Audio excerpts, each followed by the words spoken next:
الحمد لله نحمده ونصلي على رسوله الكريم أما بعد فأعوذ بالله من الشيطان الرجيم بسم الله الرحمن الرحيم والذين جاهدوا فينا لنهدينهم سبلنا صدق الله العظيم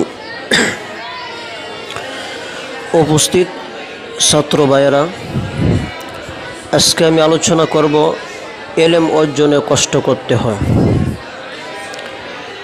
আজকে আলোচ্য বিষয় ইলম অর্জনে কষ্ট করতে হয়।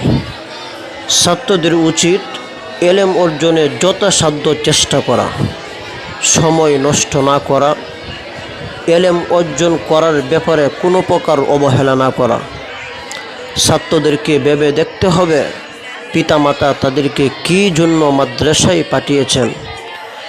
এমনভাবে ছাত্রদেরকে ভেবে দেখতে হবে জনসাধারণ তাদের অধিক কষ্টের উপার্জিত টাকা পয়সা মাদ্রাসায় কী উদ্দেশ্যে দান করেন। অনুরূপভাবে ছাত্রদের উচিত তার মনকে সম্বোধন করে প্রশ্ন করা, হে মন, তুমি বলো আমি আমার বাড়ি ঘর ছেড়ে কী জন্য মাদ্রাসায় এলাম। এভাবে নিজকে কঠিন পরিশ্রমের জন্য উদ্বুদ্ধ করবে।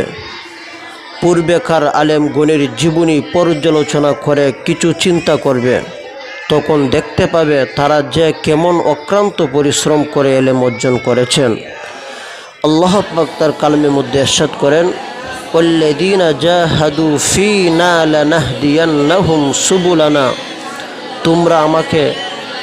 তোমরা আমাকে পেতে আমার পথে অধিক পরিশ্রম করো, অবশ্যই আমি তোমাদেরকে আমাকে পাওয়ার পথসমূহের সন্ধান দেব।